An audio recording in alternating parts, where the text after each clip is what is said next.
안녕하십니까. 공기업 전문 석스 취업 아카데미 장원기입니다. 오늘 한국철도공사 코레일 채용 공고문을 보겠습니다. 상반기에는 한 1,400명 정도 뽑았는데, 하반기에는 고졸 사회형평성 채용 다 합쳐도 한 500명 정도로 떨어졌습니다. 많이 떨어졌죠? 네. 그래서 대조를 보면 여기는 이제 특징이 권역별로 뽑습니다. 그래서 권역별로 일을 할 수 있다는 거. 여러분들 코레일이 나름의 아주 장점이 꽤 있습니다. 권역별로 만약에 지원을 했을 때 자기 권역에서 아주 평생 근무할 수 있다라는 거. 그러한 장점이 있습니다. 그래서 자기 지역, 집에서 출퇴근하고 싶다라고 하시는 분들은 한국철도공사 상당히 매력적인 공기업이라고 할 수 있습니다. 공개 채용이 147명이고 자격증 제한 경쟁이 217명입니다. 상반기에는 사무영업해서 일반, 수송, IT, 관제 이렇게 뽑았는데 운전, 기계, 전기, 토목, 건축, 전기통신 이렇게 채용을 해서 거의 한 1,400명 정도 채용을 했죠. 원래는 이제 한국철도공사가 상반기, 하반기 거의 한 1,500명, 1,600명 이런 식으로 뽑아서 거의 한 3,000명 정도씩을 뽑았어요, 매년. 그런데 2021년, 22년 이때서부터 이제 뚝뚝뚝뚝 떨어져 가지고 상반기는 많이 뽑고 하반기는 적게 뽑는 그러한 시스템이 돼 버렸습니다. 또한 고졸 채용도 많이 줄었습니다, 사실은요. 그리고 사회 형편성 채용도 많이 줄었고요. 그래서 이제 사무영업에서 무선제어. 이게 자격증이 있어야지만 지원이 가능합니다. 그래 토목의 굴착기 그리고 고졸 및 보훈 이 사회 형평성으로 보시면 됩니다. 고졸 채용 175명. 사실 고졸 분들은 한국철도공사를 메인 타켓으로 하고 그리고 나서 뭐 진짜 합격하고 나서 더 좋은 데로 뭐 이직해도 하나의 방법이고요. 이직해 가는 것도 하나의 방법이겠죠. 네. 뭐 이직하라는 얘기 아닙니다. 예. 요즘 우리나라가 이직공학이 돼 가지고 네, 이직할 수 있으면은 빨리 합격한 다음에 더 좋은 데로 이직을 하셔라라는 얘기예요. 저는 뭐 사실 이직 별로 좋아하지 않습니다. 근데 이제 방법이 없지 않습니까? 고졸을 워낙 채용 인원이 적다 보니까요. 여기서 이제 사무영업 40명, 토목 30명, 차량 45명, 전기통신 60명. 엄청 많이 뽑죠? 예.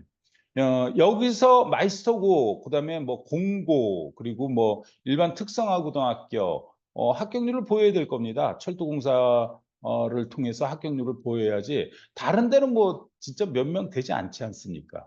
자, 보훈도 81명입니다. 그리고 저소득층, 자립준비 청년, 다문화 가족 아주 독특합니다. 이번에는. 네, 저소득층에서 뭐 6명, 자립준비 청년에서 2명, 다문화 가족 2명. 이것도 다 권역별로 채용을 한다라는 것입니다. 1차 서류 전형은 아주 중요한 게 자기소개서입니다. 대졸은 자기소개서가 78점, 자격증이 12점입니다. 이 12점이란 얘기는 이 얘기입니다. 이 자격증을 2개까지 인정해 줍니다. 2개까지. 그러니까 내가 기사 자격증을 두 개를 가지고 있다. 그다음에 나는 이제 뭐 커말과 뭐 그 커말 나는 이제 커말과 그리고 다른 자격증을 사무직에서 커말과 무슨 자격증을 갖고 있다. 그럼 2개까지 최고로 최고 가점 자격증 2개까지 필기 전형에서 가점을 줍니다. 필기 전형에서. 그래서 이 필기 전형에서 가점 못 받으면요. 필기 합격하기 힘듭니다. 그만큼 자격증이 되게 중요하다. 한국철도공사를 합격하기 위해서라면 최고 자격증을 구비하는 것도요. 하나의 방법입니다. 그게 합격될 수 있는 빠른 길이기도 합니다. 그래서 내가 만약에 어, 내가 고등학교 선생님이라고 얘기한다면 최고 가점이 될 수 있는 게 분석을 해가지고 학생들을 자 한국철도공사 합격되고 싶으신 분 해서 추려가지고 그 자격증을 취득할 수 있게끔 할 겁니다. 그렇게 해서 2가지를 하게 되면은 1, 2점, 2, 3점, 3, 4점이 갭이 일어납니다. 그럼 필기 전형에서 합격될 가능성이 높아지는 것 아니겠습니까?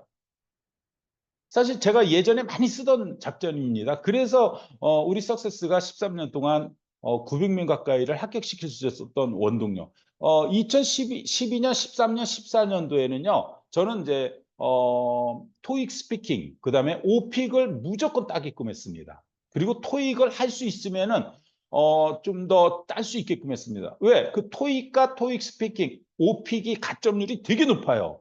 그러다 보니까 필기 전형에서 막 5점, 6점, 7점이 차이 나는 거예요. 근데 필기 전형 실력이 낮았던 사람들이 그를 통해서 합격이 되더라는 거예요. 이 한국철도공사 코레일이 자격증을 잘 준비하면은 필기 전형에서 조금은 유리한 입장이 될 수 있다. 잊지 마십시오. 그리고 어학 성적이 10점입니다. 그리고 보험 및 장애는 가점을 추가로 받는다. 그럼 결국은 100점이 넘어간다라는 거죠. 보험과 장애인들은. 아니면 이제 사회 형평성에서 뭐 자립 준비 청년, 저소득층, 다문화 이 분들도 뭐냐면 가점을 받습니다. 자, 고졸은 자기소개서가 88점입니다. 조금 있다가 제가 자기소개서 이제 첨삭을 해드릴 겁니다. 강의를 해서 업로드를 해드릴 건데 뭐 참고하시려면 참고하시기 바랍니다. 자격증을 12점 그리고 보험 및 장애인 가점 적용이 있다라는 것. 그러면 고졸 및 사회형평성에서는 어학 성적을 보지 않는다. 어학 점수가 없어도 됩니다. 토익 점수가 없어도 누구나 지원이 가능하다라고 보시면 됩니다. 이 사무영어과 기술은 상반기에 적용했던 부분들을 이야기하는 겁니다. 여기 있잖아요. 전산세무 1급 4.5점, 커말 1급 3점, 한국사 1, 2급이 3점. 그럼 두 개까지 인정하면은요. 두 개까지 인정하면은 보통은 사무직 같은 경우는 커말 1급과 한국사는 갖고 있잖아요. 그럼 6점은 따고 들어가는 거예요. 그러면 내가 한국철도공사를 합격하고 싶다? 난 전산세무 1급 무조건 딸 겁니다. 이거보다 가점이 더 되는 건 없습니다. 있어요. 기술사, 그다음에 고급 자격증. 되게 높습니다. 근데 그거는 제가 다 뺐습니다. 그러면 결국 전산세무 1급과 그에 준하는 4.5점 점수를 갖고 있으면 9점을 얻게 되잖아요. 9점. 9점을 따고 들어가는 거하고 안 따고 들어가는 거하고 엄청나게 차이점이 크다라는 걸 잊지 마십시오. 기술직에서는 기사, 무조건 기사 두 개를 따셔야겠죠. 네. 뭐 여기서 이제 간단히 말씀을 드릴게요. 차량 같은 게 기계나 전기는 당연히 기사 두 가지를 가지고 있어야 되잖아요. 두 개는 무조건 가지고 있어야 돼요. 특히 전기는요. 토목은 토목기사 하나하고 뭐 측량기사 하나 뭐 이렇게 갖는다든지 건축도 똑같습니다. 건축기사 하나하고 하나 더 따시면 되죠. 뭐 건설 안전기사를 딴다든지 산업 안전기사를 딴다든지 전기통신은 뭐 무조건 두 개 딸 수 있잖아요. 정보통신기사하고 무선설비기사 이 두 가지 그렇게 어렵지 않습니다. 그럼 두 가지를 따놨을 때 다른 데에서도 유용하게 써먹을 수 있다는 것 잊지 마십시오. 그러니까 나름의 전략과 전술이라는 게 이 공기업에서는 분명히 필요합니다. 사실 많은 기업에서 뭐 학원을 운영하지만 제대로 정보를 제공해 주는 데가 없습니다. 뭐 면접도 그냥 모르겠습니다. 저는 자화자찬하는 것이 아니라 저는 15년 동안 공기업만 연구를 한 사람입니다. 과거에는 사법고시, 행정고시, 외무고시, 변리사, 법무사 모르는 거 없습니다. 저는. 그런데 이제는 공기업에 올인해서 나름의 초전문가는 되기가 쉽지 않습니다. 700군데가 넘다 보니까 정말 수시로 바뀌는 통에 저 또한 정보를 매일 취하지 않으면은 뒤처지는 입장이 되더라는 것입니다. 특징 1입니다. 이전 지역 채용 목표제, 비수도권 채용 목표제 30%, 35%. 이전 지역은 대전, 세종, 충청입니다. 충청북도, 충청남도 다 적용된다고 보시면 됩니다. 특징 두 번째입니다. 자격증 제한 경쟁 필수 지원 자격입니다. 자, 여기서 하반기에는 독특하게 뽑았죠. 2024년 자격증 제한 경쟁 217명. 요 내용입니다. 여기 이 전형에 지원하시는 분들은 가장 기본적으로 사무영업에서 무선 제어는 철도 차량 운전 면허에서 제1종 전기차량, 제2종 전기차량, 디젤 철도 장비 1개는 무조건 있어야지만 지원이 가능하다라는 얘기입니다. 운전에서는 제1종, 제2종 디젤 차량, 운전 전동차에선 제2종 전기 차량, 토목 굴착기에서는 굴착기 운전 기능사 이상. 근데 굴착기를 갖고 있는데 기능사만 갖고 있어서 되겠어요? 가점을 못 받잖아요. 굴착기 운전 뭐 기사하고 또 하나를 더 있어야 되잖아요. 그러니까 뭐 토목기사 뭐 갖고 있는다든지 뭐 굴착기 여하튼 한국철도공사 코레일은 필기 전형에서 자격증 2개가 가점을 받는다는 거 무시하면 절대로 안 된다는 거. 또한 1차에서 자기소개서에 평가가 상당히 높다라는 것. 막 써서 안 된다라는 것. 블라인드에 접촉돼서도 안 된다라는 것. 잊지 마십시오.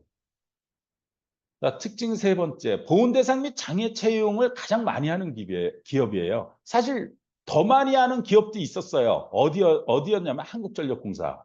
이게 한국전력공사가 2019년도까지인가요? 2020년도까지인가는 한국철도공사만큼 조금 더, 그냥 조금 더입니다. 네. 정말입니다. 근데 지금은 그냥 뚝 떨어졌죠. 지금 웬만한데 지금 8월, 7월, 8월에 거의 9, 10, 11월 전형을 지금 채용 공고가 떴는데 아직도 한국전력공사는 안 떴습니다. 하반기 뽑는다고 했으니 아마 조만간에 나오지 않을까라고 예상해 봅니다. 자, 특징 네 번째. 체험형 인턴 필기시험에서 2% 가점 인정. 이게 중복 가점이 되는 거니까는 진짜 큰 겁니다. 일반 자격증 1에서 12점. 제가 몇 번 설명드렸죠? 최고 2기까지 인정된다. 자, 코레일 자체도 채용형 인턴이에요. 2, 3개월 뒤 평가에 따라 임용을 한다. 사실 채용형 인턴을 주도적으로 했던 데가 한국철도공사입니다. 그래서 우리 학원생이 합격했다가 사무직에서 이 채용 인턴에서 평가에서 탈락해가지고 거의 멘붕이 일어나더라고요. 정말입니다. 예전에는 70% 그러니까 70% 임용, 60% 임용, 50% 임용한 적도 있어요. 정말이요. 2011년, 2012년, 2013년도를 얘기하는 겁니다. 그래서 채용형 인턴이 이제는 일상화됐다. 그 얘기는 뭐다? 뽑아놓고도 인성이 떨어지는 친구들이 꽤 많더라. 이 말에 대해서 의미를 좀 되새겨야 됩니다. 되새겨야 됩니다. 특징 6번째입니다. 인성검사 적부 판정. 면접 당일 시행이에요. 면접 당일에 시행하는데 면접은 합격했는데 인성검사에서 부적격이 나온다라면 면접까지 떨어진다라는 겁니다. 이렇게 하는 데가 2차 전형에서 하는 데가 꽤 많습니다. 뭐 한국전력공사도 2차에서 필기시험을 볼 때 인성검사를 봅니다. 그런데 필기시험을 합격했는데 인성검사 부적격 되면요. 필기시험이 불합격된 겁니다. 되게 많습니다. 우리 학원에서도 있었습니다. 한 명인가 2명이 있었던 걸로 저는 기억합니다. 그래서 이것을 되게 무시하시는데 이 공기업은요. 전형의 정보가 정말 중요합니다.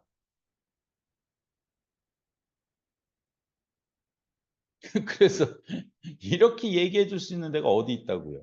누가 할 수 있다고 보세요? 없습니다. 있으면 데려오세요. 제가 본인 합격시켜 드릴게요. 무료로. 있으면 데려오십시오. 네. 자, 그리고 특징 7번째입니다. 실기시험. 건방지다라고 생각하지 마십시오. 네. 저는 건방진 거는 거리가 멉니다. 학생이 가장 원하는 게 지금 취업이잖아요. 근데 지금 현재 정부 입장에서 취업 너무 심각하지 않습니까? 그러다 보니까 지금 수포자들이 너무 많이 발생되고 있습니다. 사실 이 공기업도 조금만 공부하시면요. 너무 쉽습니다. 너무 쉽다. 저한테는 진짜 쉽다라고 얘기합니다. 그만큼 많은 학생을 합격으로 이끌어 봤기 때문에 저는 쉽다라고 얘기하지. 이끌어 보지 못하신 분은요. 엄청 어려울 겁니다. 이 뭐 공기업마다 전형이 다 달라 가지고 이 기준들을 나름대로 체크하지 못하면요. 이거 심화 설명도 하기 쉽지 않습니다. 뭐 심화 설명해 가지고 유튜브에 올리는 그러한 곳 있습니까? 없습니다. 뭐 "공기업 좋아요." 이렇게 유튜브는 엄청 올리시는데 뭐 "PT는 이렇게 해야 돼요." 뭐 토의는 이렇게 해야 돼요." "토론은 이렇게 해야 돼." 답답합니다 진짜. 저는 실전용입니다. 토의와 토론. 그래서 공기업 설명회를 들으시면은 그냥 한 방에 공기업 정보를 얻을 수 있다. 제가 매달 공기업 설명회를 합니다. 사실 유튜브에는 공기업 설명회, 심화 설명회는 공기업 설명회, 공기업 면접은 안 올립니다. 그건 제가 한 업체하고 꾸준히 매달 요번은 9 월에도 9월 16일 추석 전에 진행합니다. 아 추석 지나고 진행하나? 네. 자, 실기 시험은 토목, 사무영업, 토목. 그리고 이거는 여기 고졸에서도요. 고졸에서도 토목이 있죠. 토목. 실기 시험 보셔야 됩니다. 이해되셨죠? 여기 고졸에서도 토목, 고운에서도 토목. 이분들은 실기를 시험을 봐야 됩니다. 자, 접수가 아주 독특합니다. 9월 9일 월요일서부터 딱 이틀만 합니다. 그러면 지금 자기소개서 및 나름대로 좀 정리를 해 놓으셔야죠. 안 해 놓으면 이거 지원을 못 해서 그냥 자동 탈락된다 이렇게 보셔야 됩니다. 자, 2차 필기 전형입니다. 이거는 어 일반 전형, 대졸 전형을 이야기합니다. 자격증 제한 경쟁 채용에서는 운전에 있어서는 전공시험 30문항, 철도법령 10문항, 사무영업, 무선제어, 토목, 굴착기는 전공시험 없습니다. 실기시험이 있지 않습니까? 그래서 철도법령 신문항만 보면 됩니다. 자격증 이거 자격증 제한 아닙니다. 음. 자격증 제한이네요. 운전은 의사소통 문제 해결 수리 능력 30문항, 사무영업에서는 50문항. 자, 사무영업에서는 실기시험을 보기 때문에 전공시험이 없기 때문에 50문항을 보는 겁니다. 하지만 어 영역은 세 영역 똑같습니다. 여기서 수리 능력에서 자료 해석이 나온다라는 것 잊지 마십시오. 이 코레일 그 문항 자체가요, 난이도가 높은 편이에요. 낮은 편이 아닙니다. 옛날에는 뭐 여러분들 피트, 미트 아세요? 약사고시 이런 거 있잖아요. 거기에 준하는 문제 난이도가 출제되기도 했습니다. 황당했죠. 그래서 이 코레일이 우리도 많이 합격을 하는데 어느 년도에는 많이 합격하고 어느 년도에는 뚝 떨어집니다. 그러니까 이상하게 들쭉날쭉해요, 코레일이. 엄청 들쭉날쭉합니다. 자, 공개 경쟁 채용입니다. 전공, 그다음에 철도방해 신문항, 그다음에 어 직업기초 능력 30문항. 똑같습니다. 직업기초 능력은요. 자, 필기전형 고졸 및 사회형평성입니다. 의사소통 문제 해결 수리 능력 50문항, 철도법령 10문항. 이게 100%가 된다고 보시면 됩니다. 자, 3차 면접 전형입니다.